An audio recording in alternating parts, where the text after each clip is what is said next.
Ouais, comme à l'image de Annecy. Voilà, je pense que c'est pour ça que je parlais aussi de progression dans certains domaines sur nos entames de match. On l'a bien fait à Annecy, on l'a bien fait contre Lorient. Donc, c'est des équipes type Ligue 2 qui mettent beaucoup d'intensité, beaucoup d'engagement. Et on est capable aussi de répondre parce qu'on l'a fait sur certaines rencontres. Aucun doute sur la faculté de ton effectif à aller chercher le maintien. Il est armé pour batailler jusqu'au bout dans des matchs de fin de saison où ça jouera peut-être encore plus dans les têtes que dans les jambes. Oui, là, de toute façon, on a 9 victoires aujourd'hui. Je pense qu'à la saison dernière, on avait 11 ou 12 victoires. Donc, il nous reste encore 11 matchs. Je pense que voilà, on travaille. Tout n'est pas parfait, mais en tout cas, on va tout donner. Voilà, là, maintenant, c'est match après match. On rentre dans une période où tout sera important, tout sera décisif. Donc là, on va prendre match après match. Et je sais on a le mental.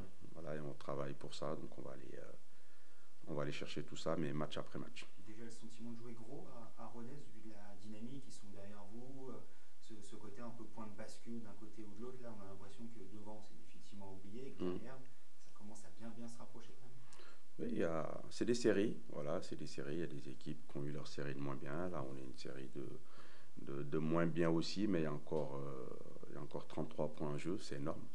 Voilà, donc voilà, il faut garder sa sérénité, il faut être conscient des choses, mais il faut juste se réfugier dans le travail, prendre les matchs les uns après les autres.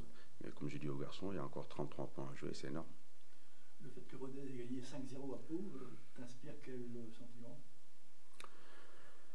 Ils font leur championnat, c'est une équipe très offensive, mais qui prennent aussi beaucoup de buts. Je pense qu'ils en ont encaissé 38, plus que nous. C'est une équipe qui marque aussi, donc voilà, c'est une équipe contre laquelle il faut bien défendre, mais aussi il y a des opportunités. Si on regarde sur les 5 derniers matchs, je pense qu'on a plus de victoires que cette équipe. Donc sur les 5 derniers matchs, on a 2 victoires aussi. Je pense qu'ils étaient pas très bien. Ils ont gagné leur match logiquement à Pau, mais vendredi, ce sera une autre paire de manches. Un match débrouillé, ça peut être à votre avantage, parce que c'est souvent le cas face à cet adversaire-là. Ouais, depuis plusieurs années, ils jouent de cette manière-là. L'année dernière aussi, ils avaient Utunji et Corridor, donc ils étaient souvent déséquilibrés, mais ils savaient qu'avec leur paire d'attaquants, ils pouvaient marquer à tout moment. Cette année, ils ont retrouvé aussi une paire avec Baldé et Nkada. Voilà, c'est des joueurs qui sont très performants. Nkada est le meilleur buteur du championnat actuellement avec 12 réalisations. Donc oui, forcément, c'est une équipe qui va attaquer. Sur le plan défensif, il faudra être solide, mais on aura aussi des opportunités parce que c'est une équipe qui prend aussi des buts. Et je me rappelle en avoir parlé avec vous, c'est que je trouve qu'on a une chance incroyable, c'est que toutes les semaines, c'est des CDD d'une semaine. Et chaque vendredi, chaque samedi, eh ben on a quand même une chance, c'est de pouvoir se rattraper, contrairement à certains sports, certains métiers. Donc il faut se servir de ça, il faut réussir à très vite recréer des ondes positives et à relever la tête. Parce que le match qui arrive là, contre un concurrent, du coup qui passe maintenant un concurrent direct, qui peut se rapprocher de nous, qui a fait une très bonne performance à Pau, il va falloir y aller avec le très bon état d'esprit, celui de vouloir ramener des points, de les laisser à distance aussi. Donc voilà. Tu as évoqué le match contre Rodez tout à l'heure et tu as parlé d'un concurrent direct. Vous avez pleinement basculé là, dans la course au maintien, psychologiquement, vous vous rendez compte de l'urgence de la situation? Ouais, depuis le début de saison, de toute façon, c'est un discours que tout le monde a tenu. Là, il y a eu un mercato cet été, ça s'est encore confirmé sur le mercato hivernal.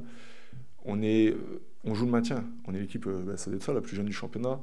Je me cache pas derrière ça, mais il faut quand même en avoir conscience. Il y a des joueurs qui sont prêtés, voilà, eux, qui viennent d'arriver, ils rentrent à nouveau dans un système, et nous, on les découvre aussi, ces joueurs-là. Donc c'est un tout qu'il faut qu'il y a quand même ce genre de choses à prendre en compte. On joue le maintien clairement, et ça date pas de Rodez. On le joue depuis le début de saison. Sauf que là, quand on fait un point, quand pour moi on arrive dans le dernier sprint, là c'est le dernier sprint, c'est la dernière ligne droite, le dernier tiers, il est super important. Quand tu joues la montée ou le maintien, tu regardes un peu contre qui tu vas jouer. Sur les matchs qui vont arriver, on joue des équipes qui sont à 4-5 points aux alentours, que ce soit derrière ou devant. Donc ces équipes-là, celles qui sont devant, il va falloir les rattraper. Et celles qui sont derrière, les laisser le plus longtemps derrière possible, alors que ce soit à travers une victoire ou un match nul. Mais les points qu'on aura devant eux, ces équipes-là, il faut faire en sorte de les garder. Ouais. Tu es un joueur expérimenté, tu as déjà vécu beaucoup de choses.